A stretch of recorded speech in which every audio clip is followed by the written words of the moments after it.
Don't let anyone tell you that somehow this election's in the bag or get complacent about anything, because we were half a percentage point away in 2018 from having a much different course for the state of Florida.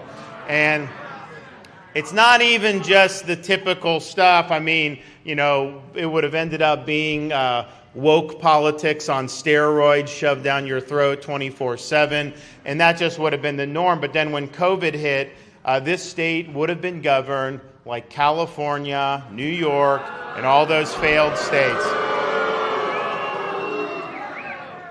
You absolutely would have had punishing lockdowns. Kids would not have been able to access in-person education. You would have had COVID shot mandates for working and all these other. There would have been vaccine passports in the state of Florida. Can you imagine how bad that would have been? So all that would have happened, and it would have been basically the worst aspects of California and New York politics imposed here in the state of Florida. But here's the thing, we were that close to having it. Don't act like that can't happen in the future. It absolutely can happen in the future if we don't do our part and come out big, over the next couple of weeks. So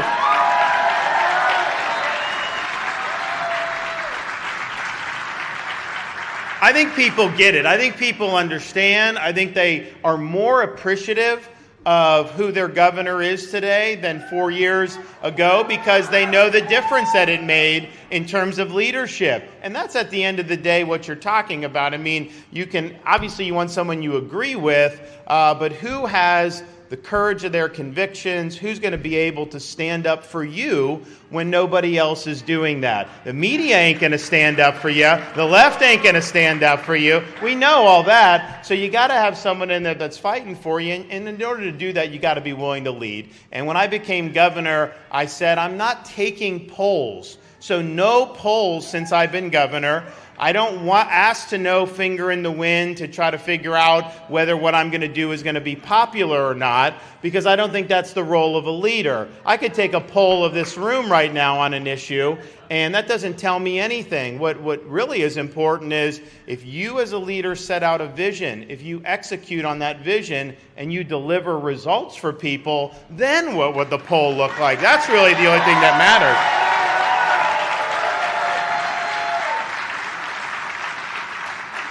So we said we're going to lead from conviction, and we're going to do what we think is right, regardless of all the different chatter that's out there, because it doesn't bother me, it doesn't affect me. They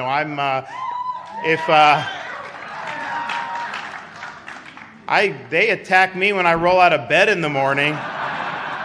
And honestly, it's good feedback, because if they're not attacking me, I think I must be doing something wrong. I hope So we knew that you had to do it. We knew that you had to lead, and we knew that there's going to be times when you got to run into the fire, and you got to be there, and you got to be able to take that. And so we were able to, of course, do that during COVID. I mean, a lot of what we did really opened the door for other states to follow through, because I would take all the flack, and then they could do what Florida was doing, and it wasn't as big. And that's fine, and I don't mind that. And in fact, I viewed it as if they're going to come after me and shoot arrows at me, fine. I would much rather them come after me than come after you. I would much rather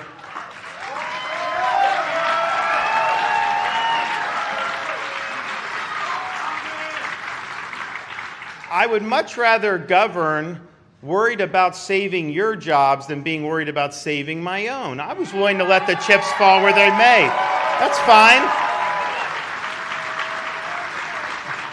And as a result of just standing for truth, standing for facts, and not letting the state be overwhelmed with fear and hysteria, we now have more jobs in the state of Florida than we did prior to COVID. We have way more jobs than when I became governor, and we had a lot. Our economy actually grew in the most recent quarter. The U.S. as a whole declined in the most recent quarter. We added almost 50,000 jobs last month. If you look at the numbers overall for the country, Biden should be sending me and Texas and some of these other states thank you notes because we're pulling all the weight in terms of the economy.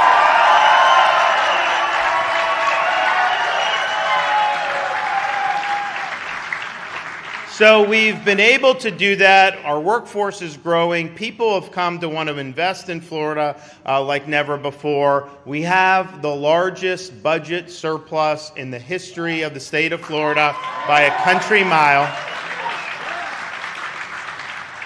We are, in the most recent budget, we did the biggest tax relief package in the history of the state of Florida. And we're going to do more going forward. Because if you think about us, all the success we've had, then you have 2 years ago, you've got this administration come in, and what do? They declare war on American energy production. And so you now see, not just at the gas pump, although I will say we put in right now, there's a fuel tax holiday for Florida fuel tax. So we have the 5th lowest gas in the country. I know it's going up everywhere, but at least we're better than most. But they decide to wage war on American energy. They say we need to do renewables and all this stuff. Look, we do more solar than most every state, but it is not a substitute to have windmills or some of these things for traditional energy. You just can't power an economy and a society based on that. So he's cut back on oil, cut back on gas. The prices have gone, and natural gas has gone through the roof. I mean, that is, and really, utility bills are more for natural gas than anything right now. So you see that in everything people do. And then what is their response to that? Is it to realize that that was a bad policy and to open up? No, it's to beg Maduro for oil or to go to OPEC and ask them, please don't cut production. And the Saudis, they cut production, and people say, well, the Saudis are playing politics, doing it right before the election to hurt Biden. And you know what? They probably are. I mean, they don't like him. He's playing footsie with Iran. And so they probably are doing that. But what I would say is, if we were energy independent, it wouldn't matter what the Saudis did. You could do whatever you want.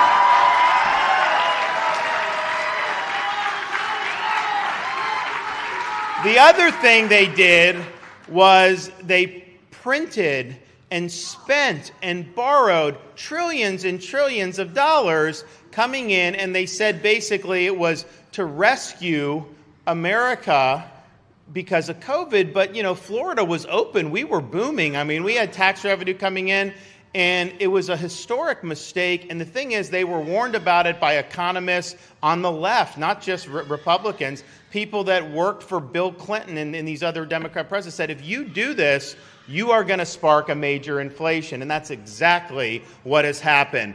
Biden and his policies and Pelosi, they have fueled this inflation. When you're paying more at the grocery store, you thank Joe Biden. When you're paying more for bills and everything else you do, you thank them because they are the ones that brought this to the United States of America. And I just think November 8th is a chance that we get to express our disapproval with what they're doing.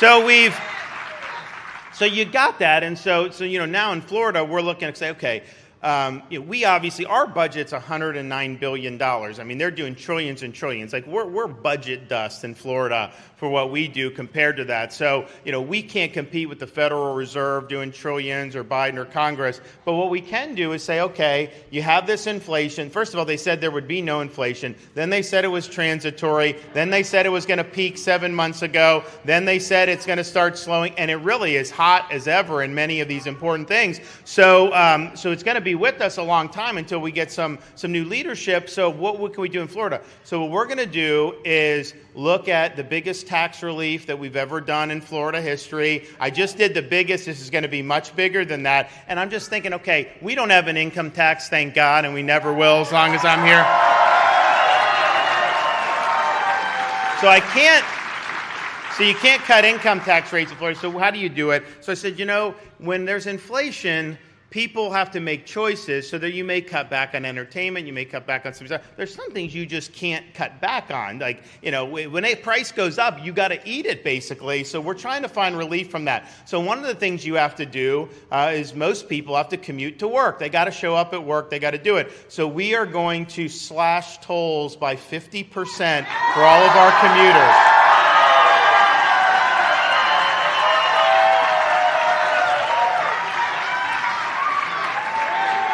And you see there's a lot of tolls around here.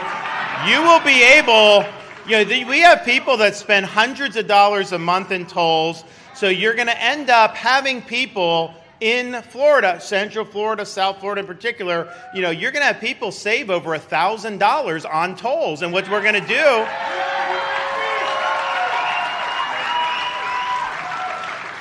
and the way we're going to do it, the tourists are still we're going to charge them full freight.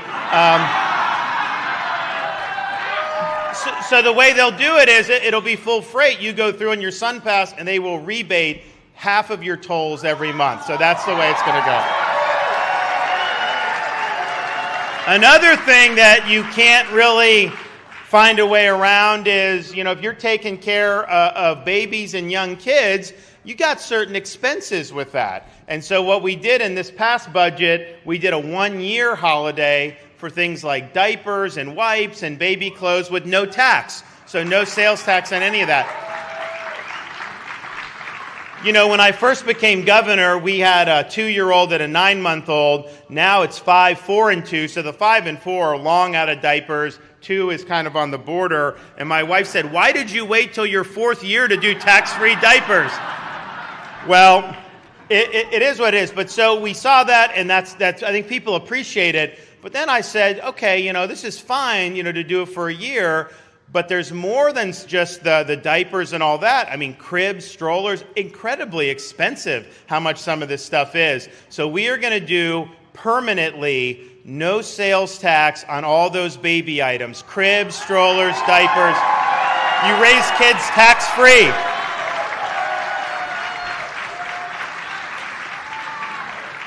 And you got to. I mean, look, these are things that you got to do. Certainly when it comes to things like diapers, it's not an easy workaround, so you got to eat those costs. So we're going to take away the tax on that. I think that'll be a big deal. And then the other thing people have to do, they've got to take care of their pets. So we're doing tax-free on all pet food. I think that'll be really good.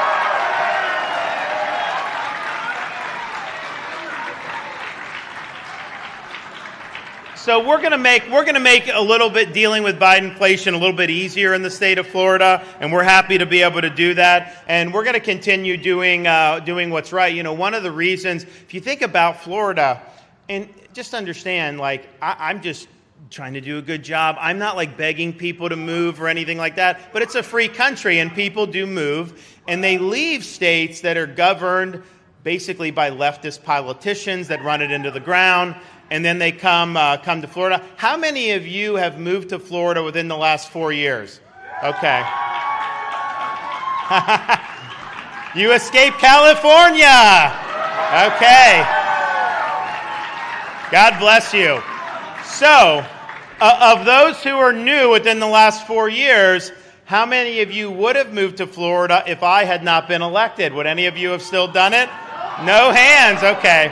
So, it's just something, honestly, I've been helping, since we've had Hurricane Ian, that's been all consuming. But before that, I took a couple trips to help other governor candidates across the country. Because the fact of the matter is, the outcome of governor's races in other parts of the country actually affects Florida. For example, you look in Georgia, you have the governor Kemp running against Stacey Abrams. The media doesn't call her an election denier, even though she didn't accept. But and look, I think the governor's going to win. I think it's going to be good in Georgia. But I will say this: if she were to win, that would absolutely spark refugees from Georgia to Florida. No question. It absolutely would do that. And you look at some of these other places across, California, we actually saw more people move once the recall of Newsom failed. They were hoping to get the recall. They didn't. And so then people picked up and said, you know what, I'm done. So this stuff has an impact on Florida because they see if you elect people that are going to implement proven poor policies that will not work, they're not going to sit there and accept the abuse. And one of the reasons why people... So we've led the country in net in-migration since COVID. We've had more wealth move into Florida than has ever moved into a state in the similar time period in American history. But people will ask me, they'll say, wait a minute, they're coming from California. I remember, I was born and raised in Florida. I never saw California license plates until very recently. We start seeing the California license plates, and it spooked a lot of Floridians because they're thinking, how are these people going to vote? Well, here's what I can tell you. When I got elected governor 4 years ago, there were close to 300,000 more registered Democrats in the state of Florida than Republicans. And before I became governor, never in Florida history have we had more registered Republicans than registered Democrats. Never before. My goal was, maybe over my first term as governor, maybe we can reach parity in voter registration. That was a pretty ambitious goal, to go from whatever it was, to get almost 300,000 in the other direction on net. And don't forget, they're still trying to register people too, so it's not like they're static, so it's tough. So we said we wanted to do it by November of 2022. Well, we did it by November of 2021. We caught them in voter registration. So then I'm thinking like a little bit more than a year ago, I'm thinking like, man, I think we're going to be able to be up 50,000, 100,000 by the time the 2022 November election comes around. Well, just kept coming. So right now, November 8th election, first of all, is going to be the first election in the history of Florida ever run where more Republicans are registered than Democrats. That's the first time ever.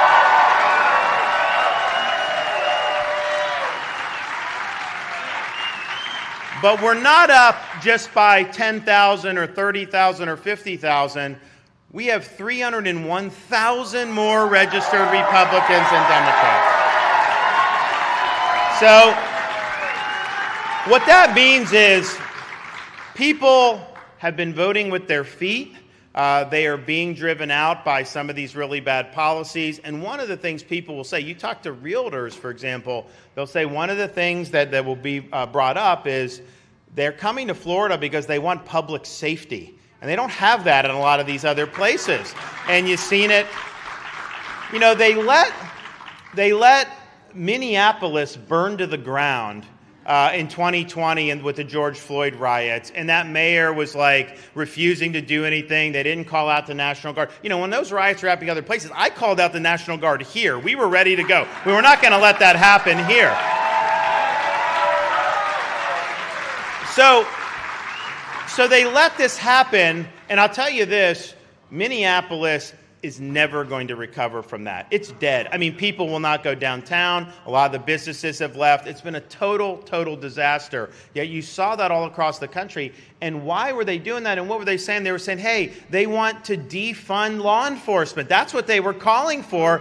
And many places did do that. You had many places that really slashed funding. Seattle, Portland, LA, all these, Chicago, New York City, slash. Less people on the street, less support from the community, and the result was murders skyrocketing, other criminal offenses skyrocketing. It was a total disaster. But to put the cherry on that sundae, it gets even worse because a lot of those jurisdictions elected prosecutors, oftentimes funded by people like George Soros, funded to go, and their view is they want to, quote, reform the justice system. And the way they are doing that is not by running for legislature and changing the laws you don't like. they're simply nullifying as prosecutors the laws they don't like. So in San Francisco, they said you can steal up to $999 from the store and we will not prosecute you. In Los Angeles, you talk to the women, they have to take off all their jewelry, anything they may have on, if just to go to the store, even in very nice areas. I was talking to a guy who was visiting there for business. He told me he was going to go for a walk after lunch down the street from his hotel, and the bellhop stopped him like, "Sir, what in God's name are you doing?" And he said, "I'm just going for a walk down the street." He's like, "You cannot walk out with a watch on right now going out. This is 1 PM. This is what's going on." So it's absolutely causing these societies to collapse. People are leaving as a result of that. And in Florida, we just said very simply, not on my watch. That is not happening here. We're not going to let you riot and loot and engage in any type of mob violence here. You're not getting a slap on the wrist of that like they do in Portland. In Florida, you're getting the inside of a jail cell. You're going to be held accountable. We're not going to let local governments cut off their nose to spite their face by defunding law enforcement. So I signed legislation banning local governments from defunding the police. We'll put the money back in.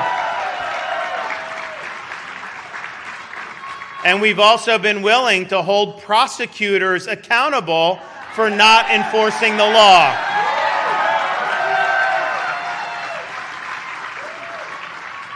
And one of the biggest problems with the lack of rule of law in this country is happening at our southern border right now. And you see what's happened, millions and millions of people pouring across illegally since Biden opened the border in January of 2021. And you know what? They don't care about the mass illegal entry. They don't care that the cartels are making billions and billions of dollars and are just eating our lunch at the border. They don't care that over 90 suspected terrorists came across the southern border in the last fiscal year. They don't care about that. They don't care about the amount of fentanyl that is coming into our country and ravaging our communities such that it is now the leading cause of death for people 18 to 45 in the United States of America. And there are even teenagers younger than that in Florida and other places who have overdosed and died. And the fentanyl could be something that's hidden. It's a very little thing to do, and you could lose everything. It's incredibly dangerous. And yet, as those deaths have mounted, they haven't cared about any of that. Biden was flying in planes into Jacksonville and all around the country at 2 a.m, and one of the illegals he brought into Jacksonville committed a murder in Northeast Florida. We just had a sheriff's deputy in Pinellas County killed by a twice deported illegal alien who came across Biden's border. So they don't care about any of that. They only care when you start sending to D.C., New York, or Martha's Vineyard.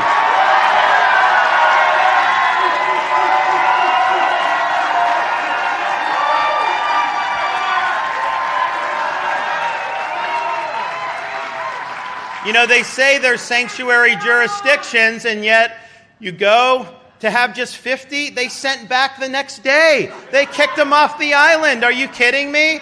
So it just shows you that the elites in our country, they want to impose open border policies on the rest of us, but they do not want to live under the consequences of the policies that they champion. And that whole thing was made very clear by how they were treated at Martha's Vineyard by those people. So what we're saying, and actually though, they're going to New York City, all this other stuff, it's like overwhelming. You actually now have DHS and the Biden administration reinstituting Remain in Mexico, at least on a limited basis. And at the end of the day, we have an opportunity with Corey Mills and other people we're going to elect to retire Nancy Pelosi in November.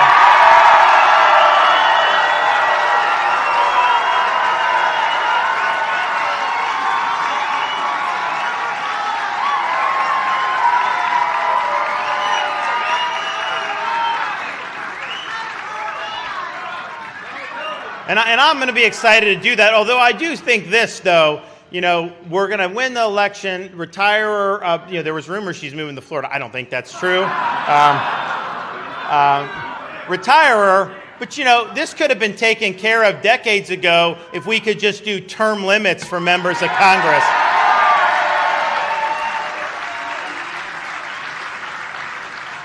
So when these guys get in, Corey Mills, some of the other people running in Florida, what they have to do, they have to use the power of the purse and the power of Congress to get that border enforced. And they can do it. It ain't gonna be easy. They're not just gonna lay down. There's gonna be conflict. The media is gonna attack them. But you cannot write Biden a blank check for his priorities until he starts enforcing the law at the border. So use the leverage that you have, and let's start seeing some results. I know a lot of these guys. I did a stint there. I've recovered from the experience. But I think a lot of Republicans are sick of being promised all this great stuff and then never seeing them being willing to follow through. Follow through. If you're willing to stand strong on this, the people will have your back home.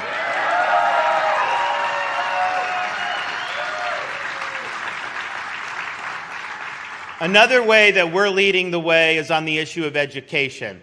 And we've said in Florida, the purpose of our school system is to educate kids, not to indoctrinate kids. We believe in the rights of parents to play a fundamental role in the education and upbringing of their kids. Our schools, whether it's a school district, whether it's charter schools, whether it's private schools, they all play a very important role, but they do not supersede the rights of parents. And they're there to help parents and help students, not to overrule the judgments of parents on core things like forcing them to wear masks. That was wrong, and we stopped it in Florida.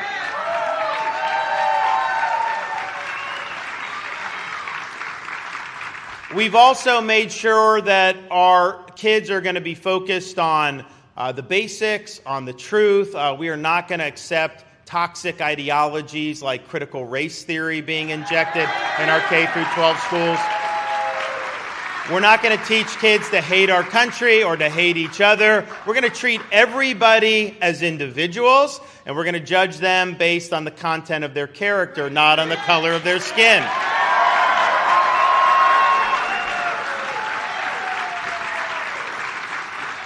And one of the things we have to do, to say, look, we're all Americans. We need to, get on the same sheet of music on kind of core fundamental principles. You can obviously have difference on different policy stuff, but we should all be united in wanting to defend the founding principles of our country, the Constitution and the Bill of Rights. And in order to do that, I think, and what we've done as governor is we've put a big emphasis on our schools in civics education to make that a priority again.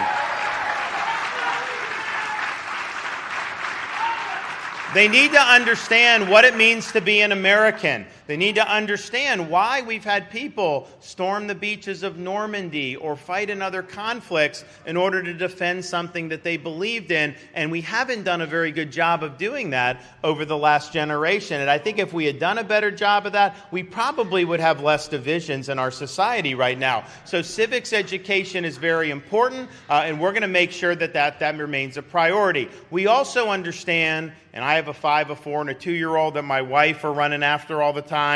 And it's not easy raising kids nowadays. There's a lot of different influences. I mean, they have my kids, they're like 5, 4, and 2. They know these gadgets already. If I leave my wife will grab their phone and they know how to do all this. And, we're just we kind of want to have just the basics on some of this stuff. But I think that parents should be able to send their kid to elementary school, watch cartoons, just be kids in our society without having an agenda shoved down their throat every minute.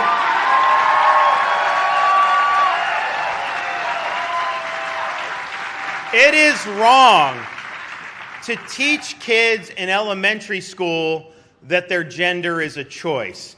It is wrong to tell an 8-year-old that they were born a girl, but they really may be a boy. That is inappropriate to be done in schools. It is being done in other schools and other states. Don't let them tell you they're not. Did you see there's actually parents in Dearborn, Michigan, mostly Muslim American, Arab American Muslims, protesting this stuff being put in their schools? And in Florida, we stand with those parents up in Michigan. They're fighting the right fight.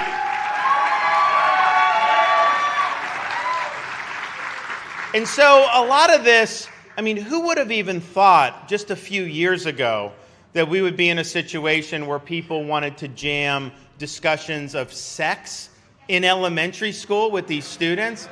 I mean, it's just crazy. But nevertheless, you know, that's where we find ourselves. So we had a bill called the Parents' Rights in Education. And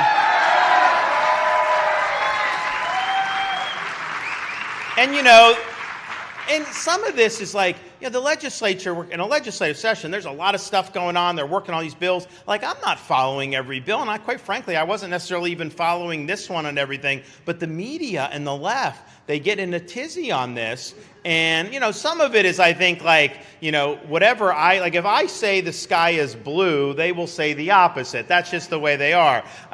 So you start to get this, and they start to get real wound up. So I was like, myself, I was like, what is the latest on this bill? Show me this language. And it says none of this stuff in elementary school. And I'm like, that is the hill they're going to die on? Is that really something they think people want? I tell you, parents, regardless of political persuasion, do not want this in elementary school. That's just the reality. So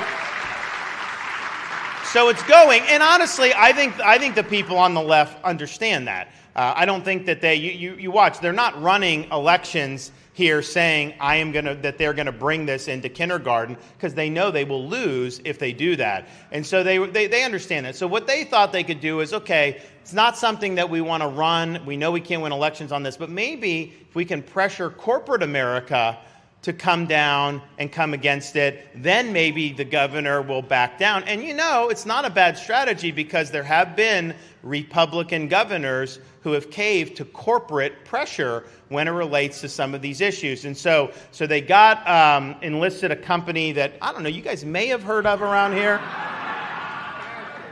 And honestly, I don't know. I think it was a mistake. I think this was driven more by the California side of that. I don't think most of the people in Florida were interested in having gender ideology be injected into classroom instruction. But nevertheless, that's where we are. And so people started saying, oh, well, you know, Disney's going to get involved in this. You know, the governor, he's not going to be able to do it. They're just too powerful and all this stuff. And I just said, you know what? They don't run the state of Florida. We run the state of Florida. We'll do what's right. We're not going to be cowed by woke corporations. So we signed the bill and everything. But, you know, after we signed the bill, they came out and said it's our mission as a company to see the Parents' Rights in Education repealed and really take a hard position into the future on this. And, you know, you have a right to do that, but at the same time, Florida has put this one company on a pedestal for decades. They have their own government right down the street. They're exempt from laws that their competitors have to follow. They get major tax breaks. And so what we said is, you know, you may have a right to advocate for this. We don't think it's smart. Honestly, it's not good business, as it turns out. Nevertheless, you know, you could do it. But you don't have a right to force us to subsidize your activism. And we're not going to subsidize it. And so we work with the legislature, and we took action. And so now, because we did that, Disney is no longer going to have its own government.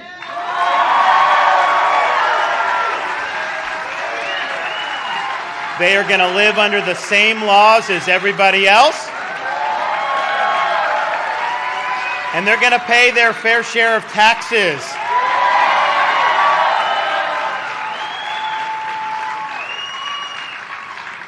So but at the end of the day, it just means all you got to do is just stand up for what's right, okay? Don't let, you know, just because someone may have power, that doesn't mean you back down. Because what we're seeing, I think, particularly with Florida, is the truth is very powerful. The truth can penetrate through these lies. The truth really hits people because there's so little of the truth being said now. So there's a premium when people are willing to stand up and defend it. And so that's what we've done in Florida. And I think that we have an opportunity to really cement the direction of our state with this election on November 8th. You know, part of being a free state is, yes, freedom from mandates, which, understand, those mandates will come if you let them come and elect the wrong people. Don't think you're out of the woods on any of that. You are absolutely not out of the woods if this election doesn't go the right way on the kids' school mandates for COVID shots. That will happen if we're not here to defend you guys. So just understand, there's a lot of stuff. This has not been foreordained, preordained. We got a lot of work to do. But I think that we've served in Florida as really a beacon of hope for a lot of people throughout our country and really throughout the world. I've had people write into me.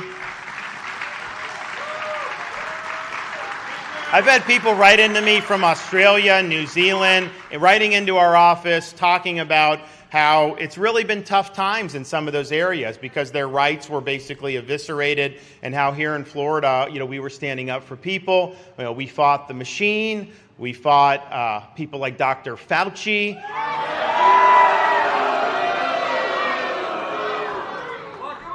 You know, he's now saying that he never supported closing schools. He's actually trying to say that. And he said he never supported lockdowns. That's what he's now saying.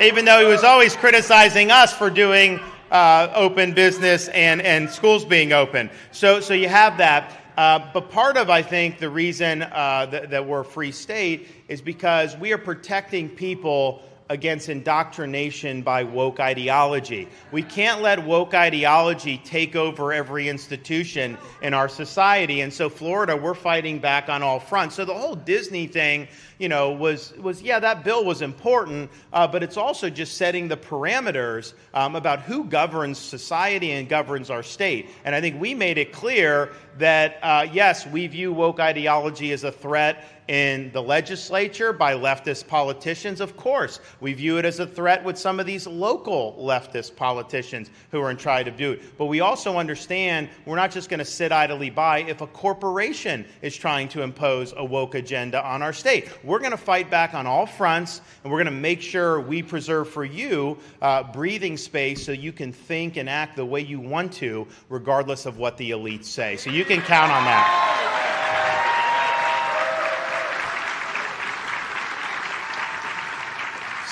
So the questions are you going to stand strong over the next few weeks till we bring this home? Are you going to rustle up some votes from your friends and your family and your neighbors? Are you going to make sure that we do, I don't know about Orange County, but the whole Central Florida area, we are going to do? Are you ready to make sure that we keep Florida free? Thank you. Thank you so much.